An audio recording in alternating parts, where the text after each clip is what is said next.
The Rude Guest Hotline. Rude, the most reliable heating and air conditioning products in the DMV, is where we find a fellow who hit one of the biggest home runs in the history of Nationals Park. It's our show, Best Friend Forever, BFF Totes, the three best friends that anyone could ever have. Jayson Werth, who's getting ready for the Kentucky Derby. Let's go. With his horse, Flying Mohawk. We're 2 days away from the Derby. Jayson, what's up? How are you, man? I'm good. We might as well make it the four best friends because I brought Sean Kelly with me. I know you guys he's got a bone to pick with you guys. So I figured I'd just bring him. I'll bring him out right now, and we guys can get it over with, and then we can talk about horse racing. Oh, what a heel turn! Sean, did you get what a your swerve? boots? What a swerve! My boots got poopy yesterday on the track, so I'm ready for my new boots. Hey, did you get the ones we sent? We sent them. We put them in the nice package. It must still be in the mail, bro. What's up? You sent them USPS, so you never sent anything USPS. Yeah, that was our fault. I think it's to an old address. Kelly, I've been listening to the pod, bro. You guys are doing big things. Good. Just enjoying this ride and trying to get the podcast going. We're trying to be media like you guys. We're media. Well, you guys are. They call it new media. New media. Yes. We're the old guard. That's Sean, I have right. never seen you happier than I think it was the Ruby Stakes, right? Where Flying Mohawk gets the second place that's needed to get to the Derby. I thought you were about to just pick Werth up like a WWE wrestler over your head and slam him down. It's kind of like when you're in the bullpen and you watch the real players do the work, and then you cheer and you get excited and you get the ring. That's kind of what I'm doing. Awesome. If you guys are watching the podcast, you must be watching it by yourselves with no kids in the car. Yes. Yeah. My children. I've had hit the pause button a couple times. My children are not allowed to enjoy your podcast. Tell people where they can listen to it, by the way, Jayson. Well, we've got some interest in some sponsorships, and we might be going corporate soon, so we'll have to clean it up a little bit. Oh, you're selling out? You sellouts. Let's go. I mean, come on. We're We're having media. fun. Of course we're sellouts. 2020. No more cursing. The stories get edited a little bit, but at least we go mainstream. That's what we want, right? Bingo. You All right, J-Dub, I want to talk about Flying Mohawk. So everywhere I look, I'm like trying to get information on this horse. Nobody's talking about this horse. Is he is he one of the bigger underdogs, or why is he not getting love? Yeah, I mean, let's keep it right there. Let's not tell anybody. We'll get a good price on him. Look, he's come through the Jeff Ruby. He's a turf horse, ran on synthetic, ran all right. But if you look on the numbers, on the figures, he's definitely at a disadvantage. But turf horses, poly horses, they don't run as big of numbers, so we don't actually know how he's going to do on Saturday. We have no idea how he's going to run on dirt. First time we've ran on dirt, but look. Life's about opportunities. This jockey that we're running on him was almost died in a bad motorcycle accident about 15, 18 months ago. And he rode on him at the Ruby, got him in the Derby. Who am I to tell this jockey and this horse that they aren't invited? We're going to run a different race. There's a $1 million turf race we could run them in, but you never know how they're going to run in that either. So why not take the shot in the Derby? I keep saying that we'll never be back here, but here we are, back 2 years in a row. And look, I've been an underdog for my whole life, and done things I never should have. And why not just take a shot at the Derby with a $70,000 turf horse? Seems to be about right. Jayson Werth, our guy Sean Kelly, getting ready for the Kentucky Derby in 2 days. The horse is Flying Mohawk. So Nats fans, that's who you're going to want to be back in here in the Derby. I think 30-1 odds I saw on FanDuel. Yeah, a few horses are. He's one of them. This morning. I saw the interview you did with the jockey. It's an amazing story. You just kind of went through it, but the kid almost died. And you mentioned keeping him on the horse. So do you have a choice then? Like when you get into the Derby, could you call up some legendary jockey and throw him on the horse and say, you go compete for us? And you just stuck with this kid anyway?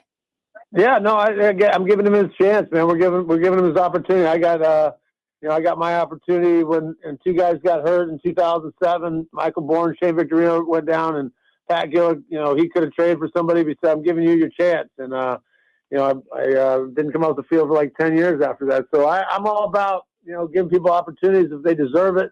This kid deserves it. He rides with his hair on fire. He's fearless, and he thinks he could be the best rider in the world. And I love that about him. But he got the job done. He got us here. So who am I to go against him? Flavian Pratt is available, one of the top jockeys in the world right now. But I don't think it's right. We're riding with our guy Joey Ramos. Yeah, dancing with the guy that brung you. Let me ask you this. I know nothing. I'm a total ignoramus when it comes to this sort of thing. What would successful be in a Derby run? Like, you're obviously, it's already an amazing story that you're here. Like, where do you guys go? You know what? This is above the line and versus below where you'd be disappointed. Well, look, I'm just one of those psychopaths that thinks you can always win. So I'm looking at him to win the race. I'll have him singled in all the pick 3s, 4s, and 5s. Obviously, I'll make some other bets to cover it in case he doesn't win. But I think the horse can run all day. Whether or not he likes the dirt when it comes down to it, we won't know till the gates open. But I know Joey's going to be riding him hard. He's going to have a late run to him with that long stretch at Churchill. Anything can happen. There's going to be a lot of pace in the race, which means it's going to be hot up front. The horse is going to be running fast, which is what we want. If it rains, it'll be a sloppy track. That'll help us out. So a lot of things got to go your way to win the Derby, no doubt. But look, the favorites don't win this race most of the time. So anything can go, and it typically does. And we're here, we're live, and we'll be freaking out. And hopefully, we don't. No one passes out before the race. Including Sean. Yeah, well, Sean, I guess you got to watch. Are you going seersucker on Saturday? What are you going to be wearing? We've all got a little bit of a neon theme, because I don't know if you've seen this, but his colors are pretty bright. So one sponsor we do have is Sur Mesure, suit maker. We got they made us suits for the Oaks and Derby. We're hosting in the SI Club at Churchill on Friday and Saturday. Friday's Livy Dunn, and Saturday's me and Sean. So if you're looking for a place to hang out on Derby Day, wait, Livy Dunn's at your party, or is she just throwing a party in the same place the day before? No, we're at the SI Club. She's the Oaks is on Friday is the girls' race, right? It's a pink themed day, and Livy Dunn's the ambassador for Sports Illustrated at the SI Club on Friday, and we are on Saturday. Just incredibly attractive people in the same place, just on different days. Right, very similar. That's what it is. You guys are. Yeah, you wouldn't take it personally if I told you I'd rather go to the Friday party, would you? Well, when you buy tickets, you get Friday and Saturday. Oh, then I'll be there. No problem. Me, Libby, you. I get the math. I get what you're saying. Yeah. I mean, I get Sice for Sean Kelly. We're and Sean Jayson Kelly Werth. guys, but let's tell some old good old Matt Williams stories at the Kentucky Derby. But I got to meet Livy first. That's all. We get it. That's what it's all about. Hey, I don't know if you saw the promo, but they put out a flyer to announce it, and there was a picture of her, and then there was a picture of me. Yep. If you haven't seen it, it's worth finding, because of all the pictures that they could have found of me, they picked, like, I don't know, maybe the most scariest. That's great. I think what he's trying to say is most people are trying to just get one-day tickets on Friday. Yeah, I get that. This I thought they were Netflix. trying to promote the deal. How about Race for the Crown? So, Danny, are you up on this? No file. This Netflix series. Oh, come on, Danny, get it together. Sorry, I was just looking up the picture. Jason, you're right. It looks like the caption should read Jayson Werth before a crime. Like, look at Look, see, there's Livy Dunn. I'm just showing Grant Livy Dunn first. I'm very familiar with her work. Now yes. look at Jason. You're sick. Jason. No, I'm a big LSU gymnastics guy. You creep. Yeah, we know. Yeah, exactly. I was a gymnast. You wouldn't know now, but it was back when I played. Uneven bars, Jason, that looks like while he was driving on that road really fast. Wow. Yeah. Right after I got the gun pointed it was at right me. after you told the cop you played for the Nats, and he said he didn't care. Yeah, just cosplaying as a vampire on that thing. That's tough. You get grumpy when you get held at gunpoint. It's just not the same. I've actually had one of those experiences. We should share some stories. Mine, though, was I came out of a Chipotle. That was my crime. And they thought that I stole my car that I didn't steal. It was my vehicle. And there were several officers of the law there that thought I was a really bad guy, I will say. Surrounded. I thought you were going somewhere with, like, coming out of a LSU gymnast meet, but you got a different direction. No, I was not on the LSU gymnastics I had these team. binoculars from a tree. Right, not at that time. But Danny, Race for the Crown. So this is literally the thing you and I love. Yes. It's Netflix behind the scenes access about things that we tangentially know, nothing about, but watch from afar. And you learn so much. Werth's involved in this. It's all about basically the horse racing industry and the that's awesome lead up to the Derby. It's very, very good. Were cameras around you constantly? What was that like? Was that intrusive? So, going into it, you sign this waiver, which basically you sign your life away, and then they have cameras all around. They have mics on you. You gloss over it because you don't know what they're going to use or how it's going to be shot. But like the reality of it is, like if the horse doesn't win one of the races, like they just as soon as the race is over, they come get the stuff off you, and like all that stuff gets erased because it's they shoot it fast paced and it's got to be focused on the winner. So at the Belmont, there was actually a different crew that wasn't even Netflix that was on us. And so they shared that footage, and it was it was a group that is definitely less known than Box to Box. So there's always cameras around the races for the owners. Not that big a deal. We're used to having cameras on us or whatever. But at the end of the day, when it came on at like 3 a.m., they released it like 3 a.m. Eastern, and going into it, like I was fairly nervous as what they were going to use or how they were going to portray us because they can make you look however they want. So after set our alarms, we got up 3 o'clock, we watched it, and after the first 2 episodes, Julie and I looked at each other, we're like, oh my god, they're gonna crush us. If you watch the show after the first 2 episodes, you're like, these people are idiots. Like, what is wrong with these people in horse racing? So we were definitely very pleased with how it came out. They took care of us. Fortunately for us, we aren't like some of those other people in the sport, and we do know how to celebrate though, and that was captured, which was pretty cool. Sean's part of the cameo in it when he says, F those glasses right in the camera's face. That got left off, and it was amazing experience. It was once in a lifetime deal to win a race like that, a Triple Crown race, and then to have the cameras there to capture it.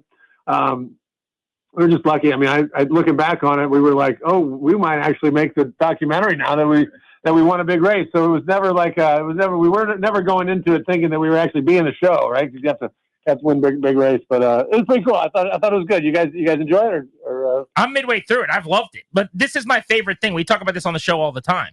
Like I don't really watch a ton of golf, but with Full Swing, I'm all in. Or F1. Yeah, I don't watch Formula One, but that documentary is incredible. Like whatever this genre was made for me. I'm a Hard Knocks guy, and I just want the behind the scenes. But you guys got to check it out. It's 6 episodes. It's all available to binge right now on Netflix, leading up to the Derby race for the crown. So you mentioned you're 2 years in a row and the unlikeliness of that.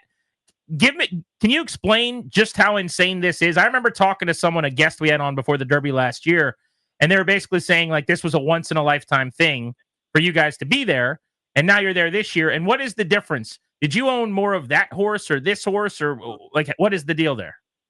Yeah, I mean, I was a minority owner in Dornoch. I owned 10%, and people run their mouths and talk smack on social media and say, "What an idiot! This guy owns 10% of Dornoch and acts like he owns the whole thing." And I'm like, yeah, like, well, what percentage did you own? And like, 10% was enough. I thought it was. I felt like I owned the whole thing. I mean, it doesn't matter what percentage you own. 10% of a horse that's competing in the Derby, you're going to think I own the whole damn thing. Yeah, I'll be obnoxious. I mean, I'm sorry, I'm not sorry, but this year it's a little bit different. I own 50% of Flying Mohawk, so I'm the majority owner. It's kind of my show. I'm getting all the. I've got the limo from Churchill. I've got the all the paddock passes, the pins, and it's pretty much however I want to do it. But I only got 2 other partners in this: Jeff Berry, former baseball CAA agent, and Sean Coletta. So we got a tight group. We all get along well, and the sport is all about who you do it with. And that'll be the cool part on Saturday. We'll all be together in the owner's suite and cheering on Flying Mohawk at a big price, probably 30 to 1 right now. We'll see what happens after Sean gets done betting him. He'll probably bet him down. him and Scherzer will have some money on him. I'm putting my reliever money on him, and Scherzer's going to move the whole line when he comes in. Yep. Is Max coming to the Derby? No, he's trying to play baseball still at age 50 or whatever. I mean, the guy, a poor Maxie. Like, Yeah, he's not on the mound as much as we'd like. His full legal name has been changed to Max Scherzer IL. Wow. Well, look, if you could trick a team into paying you $15 million, you'd do it too. 100%. I'll do it right now. Trick a team. My guy was nasty when he was healthy. You guys are both being too harsh. Hall of Famer. He's Hall of Famer, but he's hurt now. No, you can't take it away from him. But hey, man, you're not going to say no. You're not going to say no to $15 million. Like, I'm not blaming him. We're not mad at him. Here's my question. You guys mentioned this a couple of answers ago, but what do the other owners think of you guys? When you think of a horse owner, I don't think of Jayson Werth respectfully. I think of like, only has some cool smile. Which, by the way, that's J-Dub's whole point. And that's kind of the bit, right? He's They're like stuffy. breaking the wall down. What's the reaction been to you guys? But who cares? That's our whole point. That's why we started Icon Racing. Sean and I, we got a podcast. We're bringing new owners into the sport. We're crowdfunding. We raised $3 million last year. And at a $100,000 clip, anybody can come in, own horses, and compete with the big dogs. I mean, we're up against the sheiks of Dubai and the micro pulleys and the billionaires of the world. But, when you get drafted as a first rounder or a 50th rounder, when you get on the field in A-ball, no one cares what level, where you were drafted or what they got paid. You're all the same, same level. And that's how horse racing is. This is your chance to compete against the billionaires of the world. You guys raised $3 million, by the way. And that was before you even asked me and Danny for money. So imagine how much you'll have now. Tens of dollars. We're not that poor, but we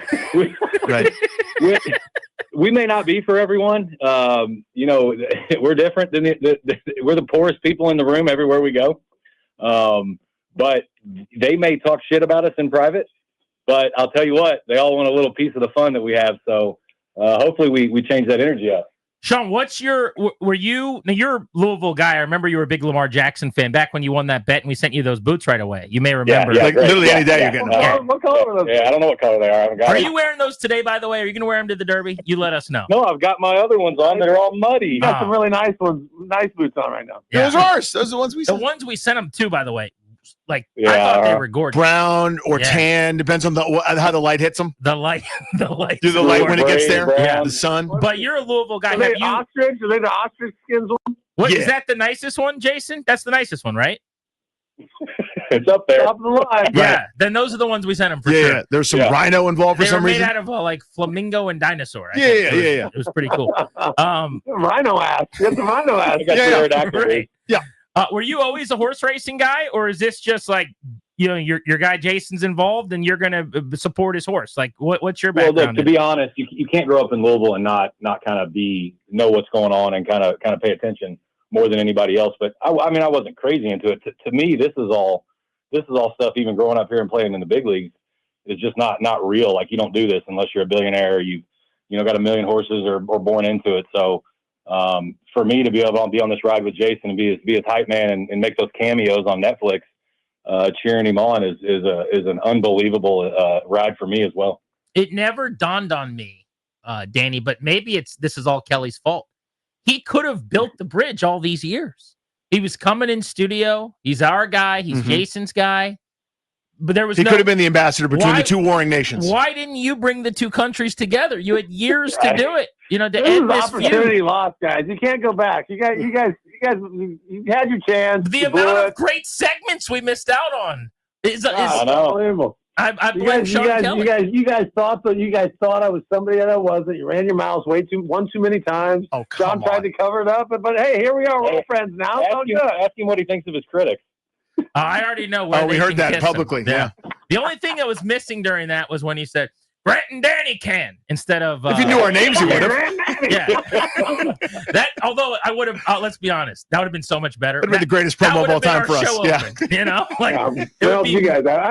Have you guys? I've been in the news lately again for obviously for the horse racing deal, fine Mohawk, but I've been maybe hypercritical of the New York Mets. Have you guys following this stuff? I've said some things that have riled up the Mets fan base once again.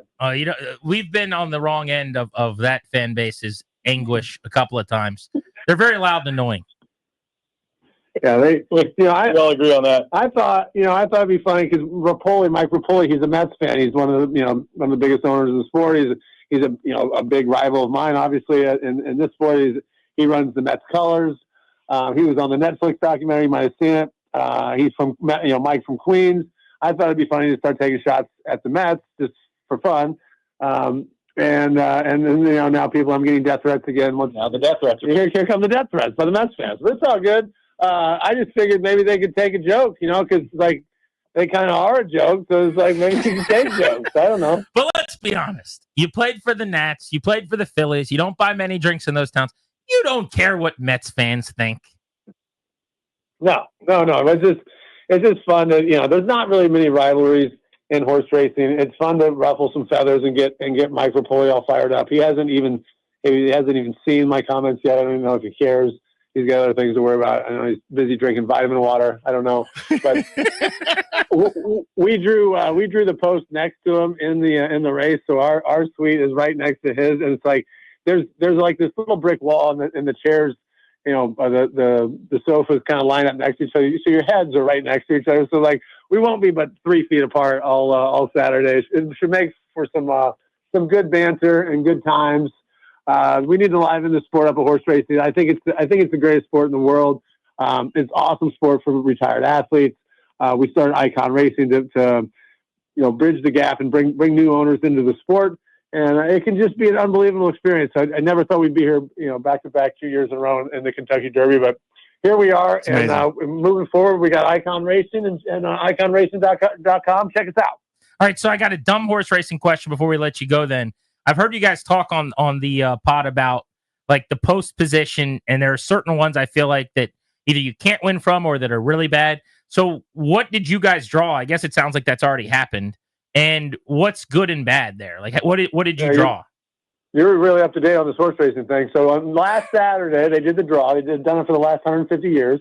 And we drew post 11. Okay. And kind of going into it, we didn't want to be too close to the rail. We didn't want to be too far outside. So 7 to I think 14 is what my trainer said. But since we're doing this Club SI ambassador deal, I think it's 1 through 13 have access into the SI club, and then 14 through 20 have access into the paddock club. So if we would have drawn 14 to 20, all of our people would have been on another side of the track, pretty much, not the track, but the paddock.